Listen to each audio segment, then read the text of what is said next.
Understanding power requires more than headlines. I'm Peter Hamby, host of The Powers That Be, a podcast from Puck examining politics, economics, and media to provide context, analysis, and clarity without sensationalism.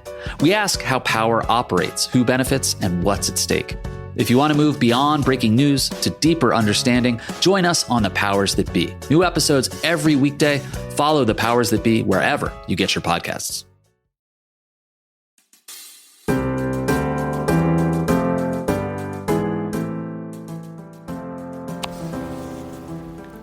Welcome to the Warriors Haven podcast, the place where discipline meets purpose and everyday people become unstoppable. I'm your host, Jeshia Sutherland, a retired Army drill sergeant, single mom, and the founder of the Warriors Haven. Around here, we talk fitness, mindset, and the mission of building a stronger you, mentally, physically, and financially. Because this isn't just about the gym. It's about life, leadership, and living on your terms. So gear up, lock in, and let's step into the haven where warriors are made.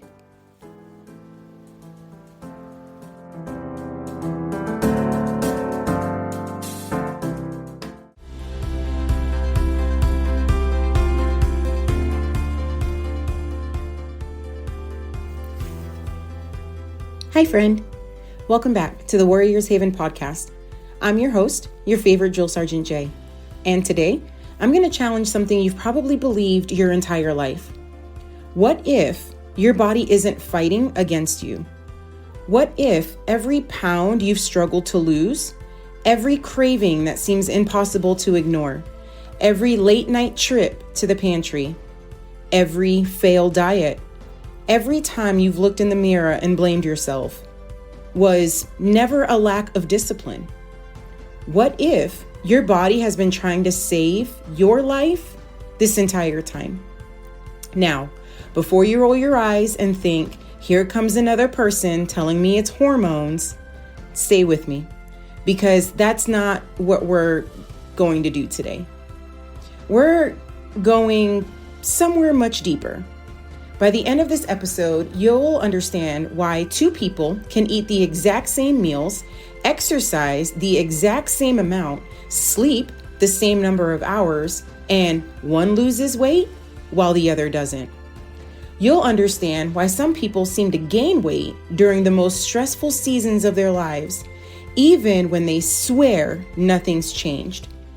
And most importantly, you'll stop blaming yourself for biology you never understood. Because once you understand what's actually happening inside your body, everything changes. So let's get into it.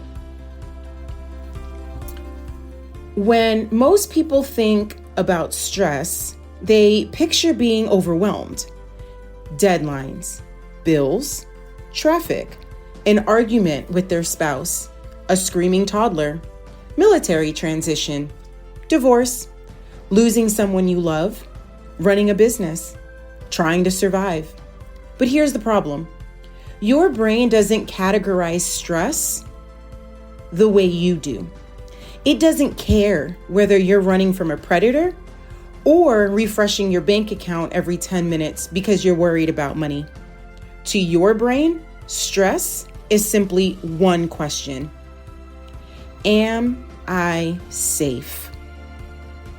If the answer is, I don't know, your body begins changing, not emotionally, biologically. Thousands, and I mean thousands, of microscopic decisions begin happening every second without your permission. You don't choose them. Your body does. One of the scientists who changed how the world understands stress is neuroscientist Robert Spolowski at Stanford University. After spending decades studying both humans and wild baboons, Spolowski discovered something fascinating. Animals experience intense stress, but it usually ends. A zebra escapes the lion, and 20 minutes later, it's back grazing in the field. Its heart rate returns to normal. Its hormones settle down. Its body recovers. Humans, we're different. We can relive yesterday's argument, worry about tomorrow's bills, feel something that hasn't happened yet, and mentally replay every mistake we've ever made. Our brains can create a stress response without a single physical threat in front of us. Think about that. Your imagination can activate survival biology. That's incredible. And it's also dangerous when it never turns off. This brings us to one of the most important concepts almost nobody talks about. It's called allostatic load. The term was developed by neuroscientist Bruce McEwen, whose research transformed over our understanding of chronic stress. Imagine carrying a backpack. One book inside, it doesn't feel heavy. Neither do 2 or 5. But imagine adding another book every single day for years. Eventually, the backpack becomes unbearable, not because of one book, because of the accumulated weight. That's what chronic stress does to the body. One difficult conversation won't make you unhealthy. One sleepless night won't ruin your metabolism. One rough week won't make you gain 20 pounds. But years of carrying emotional weight, financial stress, relationship conflict, poor sleep, processed foods, constant notifications, overworking, and never truly recovering create something scientists call allostatic load, the cumulative wear and tear on your body's systems. Your body wasn't designed to live in a constant state of emergency, yet many people do. Here's where things get fascinating. Most people think stress causes weight gain because of one hormone, cortisol. And while cortisol certainly plays a role, that's only one piece of a much bigger story. The real story is about energy. Your brain is the most expensive organ in your body. Although it makes up only about 2% of your body weight, it uses roughly 20% of your body's energy at rest. Think about that. One tiny organ consuming 1/5 of your daily energy. Your brain is constantly asking, do we have enough fuel to survive? If the answer feels uncertain, it doesn't tell your body to burn more energy. It tells your body to conserve it. That response made perfect sense throughout human history. If food became scarce, conserving energy increased your chances of survival. The problem is that your biology still uses that ancient survival system, even though today's threats are usually psychological rather than physical. Researchers have also found something surprising about visceral fat. This isn't the fat you can pinch just under your skin. Visceral fat surrounds organs deep inside the abdomen. Studies have constantly shown that chronic stress is associated with greater accumulation of visceral fat, even after accounting for total body weight and lifestyle factors. Why would your body store fat around vital organs? Because, from an evolutionary perspective, keeping energy reserves close to the organs that keep you alive may have offered a survival advantage during prolonged periods of stress or food scarcity. Your body isn't trying to make you unhealthy. It's trying to make sure your most important systems have access to stored energy if conditions become uncertain. The challenge is that in today's world, chronic psychological stress can keep those same storage signals active for far longer than they were ever meant to be. then there's something else that's beginning to happen. And almost nobody talks about it.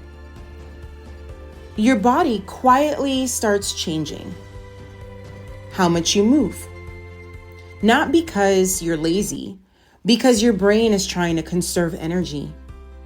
We'll explore that and the surprising role of inflammation, the gut, and your mitochondria in part 2, because the story is about to get even more fascinating.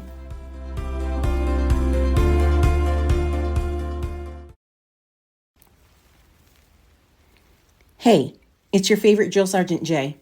Can I tell you something? If you're trying to lose weight, have more energy, or simply feel like yourself again, don't overlook one of the most powerful tools you have: your sleep. Your body repairs itself, balances hormones, and restores your brain while you sleep. That's why I'm excited to share with you this company, Naturepedic. They create certified organic mattresses and bedding designed to help you build a healthier sleep environment. Because recovery isn't a luxury, it's part of the mission. Visit Naturepedic and invest in the place where your health begins, your bed. All right, now let's get back to today's episode.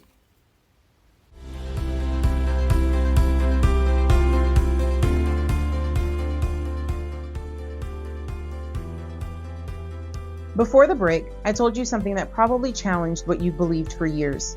Your body isn't trying to betray you. It's trying to protect you.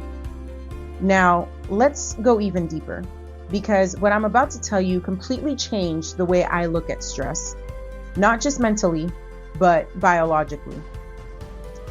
All right, follow me for this one. Imagine you own the most advanced military base ever built. Inside that base are thousands of soldiers, electricians, engineers, mechanics, communication specialists, medical teams, the absolute best supply team. Everyone has a job. Now, imagine that base receives intelligence saying an enemy attack might happen. What's the first thing the commander does?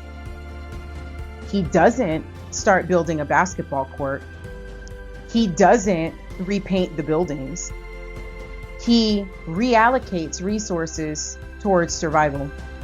Security goes up, construction slows down, maintenance gets delayed, training changes. Everything shifts towards staying alive. Your body does the exact same thing. When your brain senses chronic stress, it starts reallocating resources. Growth, delayed.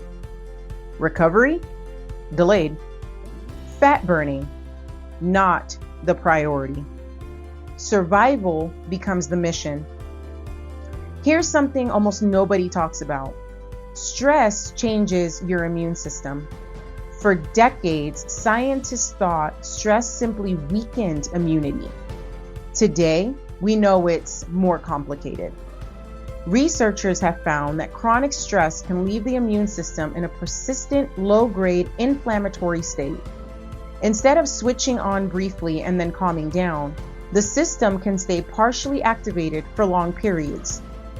That constant background inflammation affects far more than your ability to fight infection. It influences your appetite, your energy, your insulin sensitivity, and even how your brain communicates with the rest of your body.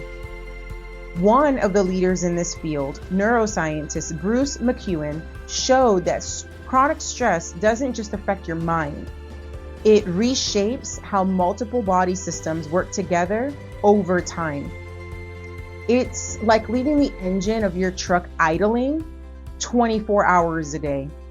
Eventually, parts begin wearing out faster. Now, here's where it gets even more fascinating. Let's talk about your gut. Most people think digestion starts and ends in the stomach. It doesn't. Inside your intestines live trillions of bacteria. Scientists call this your microbiome. These tiny organisms help digest food, produce certain vitamins, influence immune function, and even communicate with the brain through what researchers call the gut-brain axis. Yes, your gut and your brain are constantly talking to each other. Researchers, including Dr. Emerin Mayer, have spent years studying this communication network. When stress becomes chronic, it can change the composition of the gut microbiome, alter the intestinal barrier, and affect signals involved in hunger, satiety, and inflammation. Think about that. Stress isn't only changing your thoughts, it may also be changing the ecosystem living inside you. And that ecosystem influences how efficiently your body processes nutrients and how your brain perceives hunger. Now, let me blow your mind. Have you ever noticed that when life gets stressful, healthy food suddenly doesn't sound exciting anymore? Nobody says, you know what sounds amazing after a horrible day? A bowl of steamed broccoli. No. You want chips, cookies, pizza, ice cream. Why? Because your brain is searching for quick, energy-dense foods. Researchers have found that stress can shift food preferences toward highly palatable foods rich in sugar and fat. These foods activate reward pathways in the brain, providing temporary relief from emotional distress, but they don't resolve the underlying stress. That's not because you're weak. It's because your survival brain is looking for fast, reliable energy. Thousands of years ago, that response increased the odds of survival. Today, it can leave us reaching for foods that are easy to overconsume. Let's talk about your body's power plants. Every cell in your body contains tiny structures called mitochondria.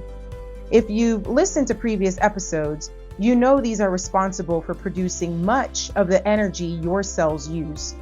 But here's something many people don't realize. Researchers like Dr. Martin Pickard have shown that the relationship goes both ways. Mitochondria help shape the body's response to stress, and chronic stress can alter how efficiently mitochondria function. In other words, stress doesn't just make you feel tired. Over time, it may reduce how effectively your cells produce energy. Imagine trying to charge your phone with a damaged charging cable. Eventually, it charges, just much slower. That's how many people are living. They aren't broken. They're operating on an inefficient energy system. And here's something that shocked researchers. When people experience prolonged stress, many don't simply exercise less because they consciously decide to. They often reduce the countless tiny movements they normally make throughout the day. Standing, walking, fidgeting, taking the stairs, pacing while talking on the phone.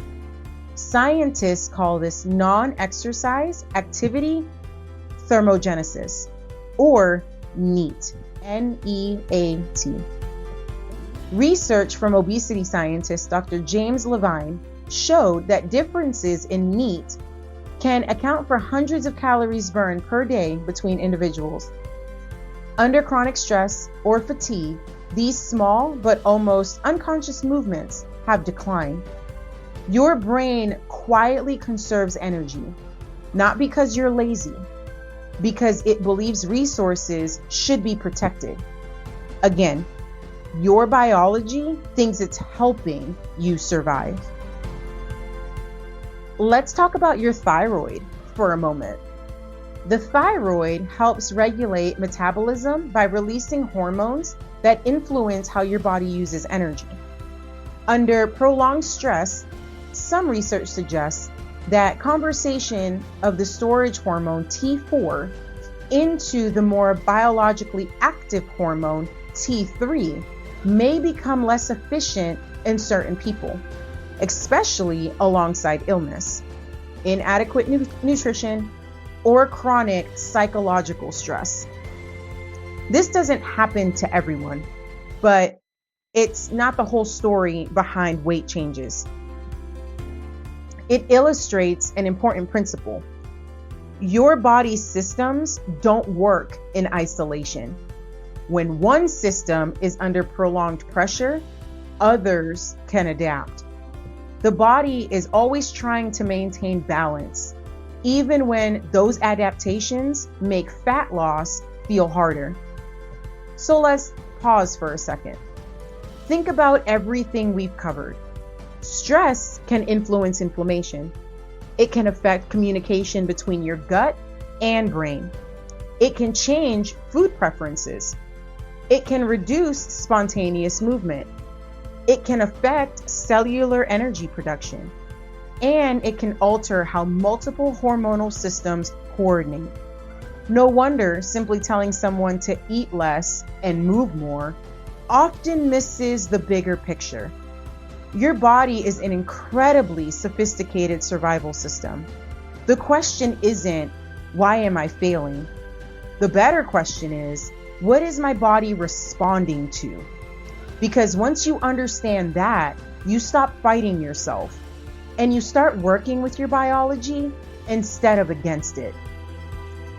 Coming up in part 3, I'm going to show you why sleep loss changes your brain before it changes your waistline, how stress quietly steals your ability to make disciplined decisions, why your brain begins predicting failure before you even realize it, and most importantly, the science-backed strategies that can help break this cycle without relying on motivation. Because once you understand how your brain predicts your future, you'll never look at discipline the same way.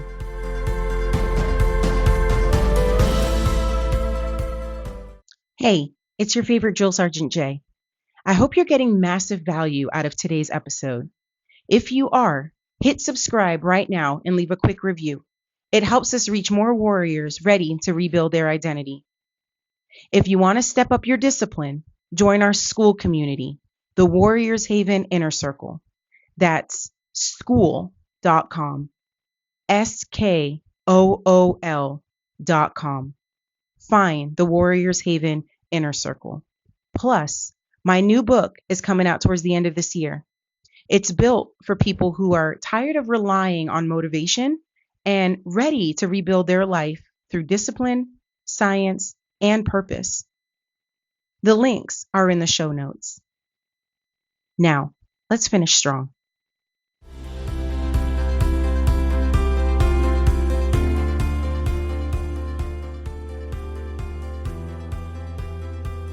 We've talked about stress changing your immune system, your gut, your mitochondria, your hormones, your energy. But now we're going to talk about something that surprised me more than anything else I found while researching this episode. Stress doesn't just change your body. It changes how your brain predicts your future.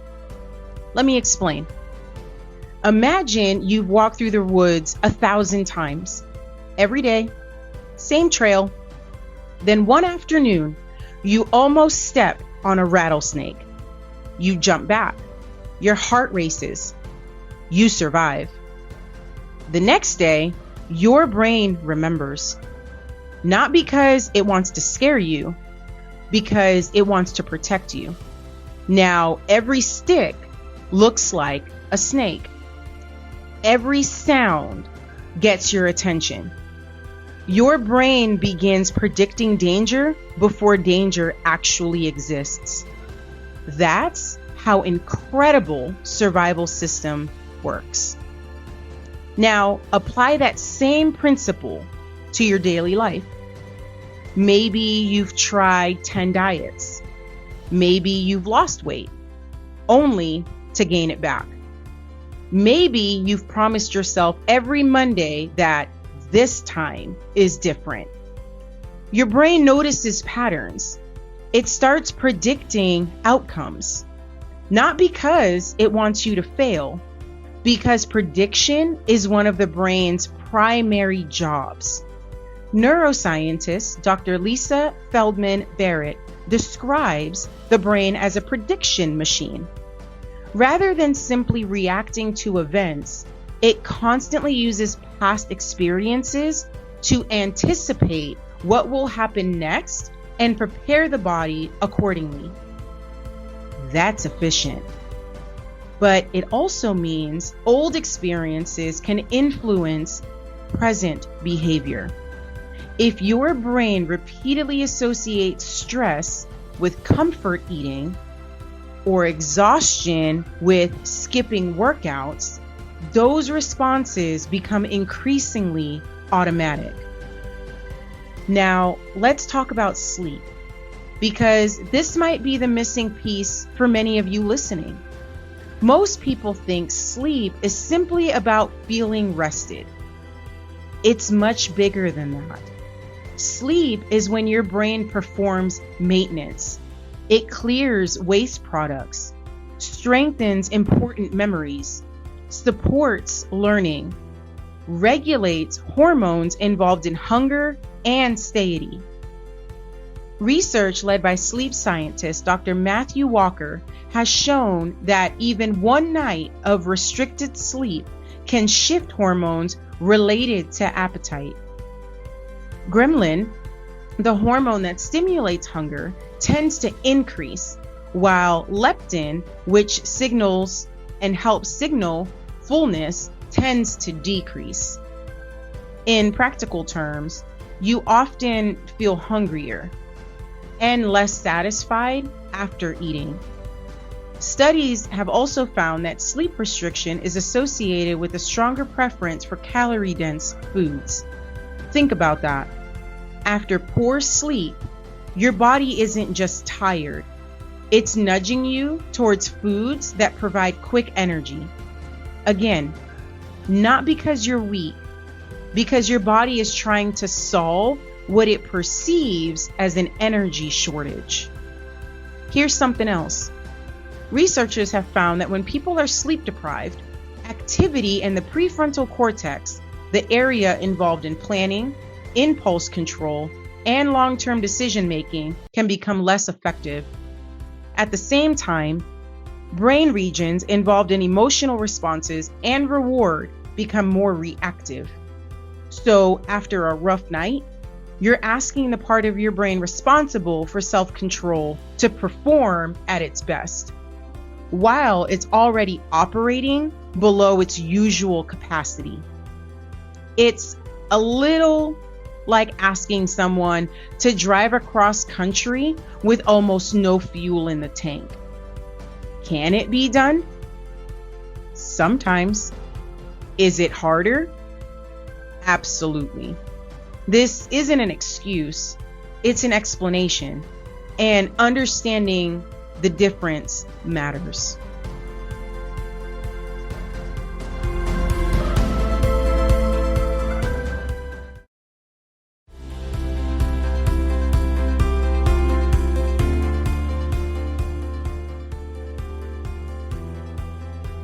Here's the biggest lesson I want you to take away today.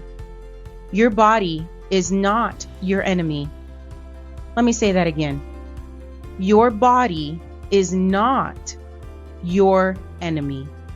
For years, maybe decades, you've looked in the mirror and thought, why won't my body cooperate?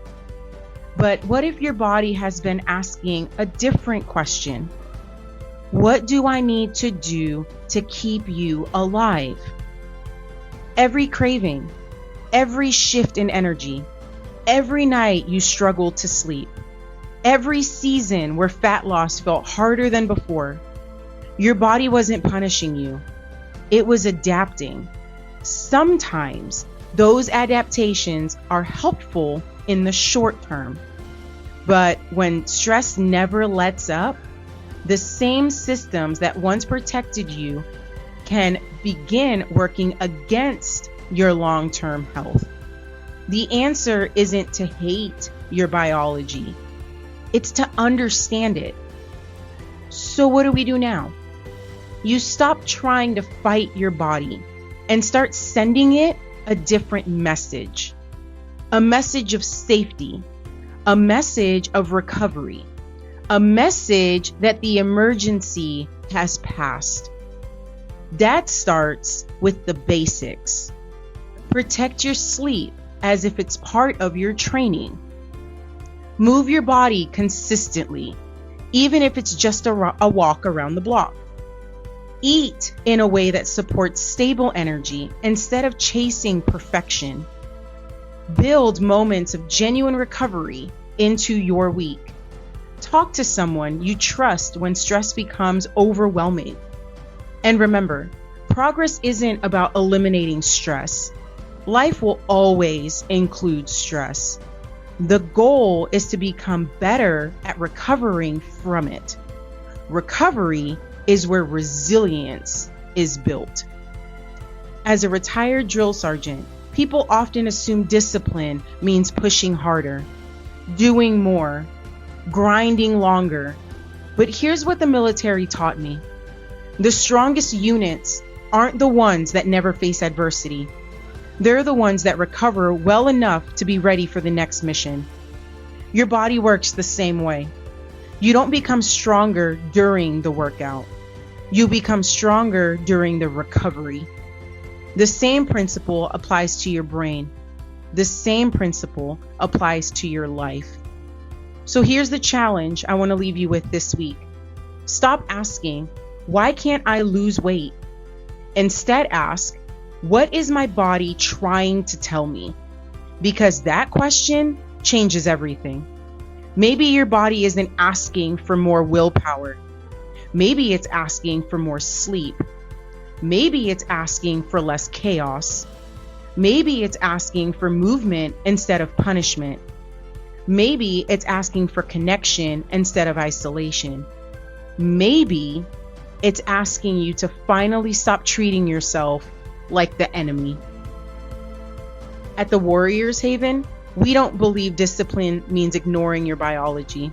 We believe discipline means understanding it, working with it, respecting it, because when science and discipline come together, people change, not just physically, mentally, emotionally, spiritually, and eventually they rebuild their identity, because that's what this podcast has always been about. Not just losing weight, not just gaining muscle, but becoming the kind of person who no longer needs to be rescued. The kind of person who understands that lasting transformation doesn't begin in the mirror. It begins in the mind. I'm your favorite Drill Sergeant Jay. This is the Warriors Haven podcast. Until next time, stay disciplined, stay resilient, and remember, the strongest warrior isn't the one who never feels stress. It's the one who learns how to recover, adapt, and keep moving forward. I'll see you in the next episode. So stay strong, stay focused, stay ready.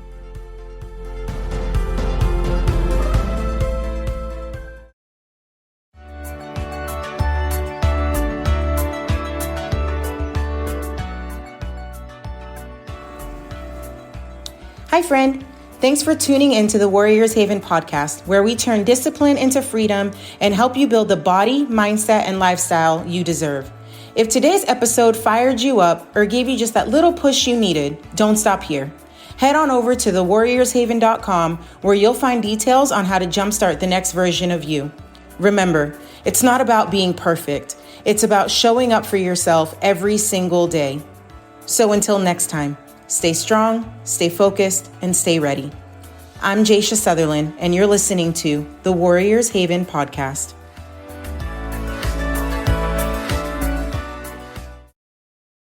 Gone South has been a podcast about crime in the American South. But for our new season, we're widening the lens. Follow and listen to Gone South Season 5, wherever you get your shows. It's Jay, your favorite drill sergeant. Before you go, I want to leave you with one final thought. Knowledge is powerful, but knowledge without action changes nothing. If today's conversation helped you better understand how your brain works and gave you hope that real change is possible, then I'd love to invite you to take the next steps with us inside the Warriors Haven Inner Circle on School.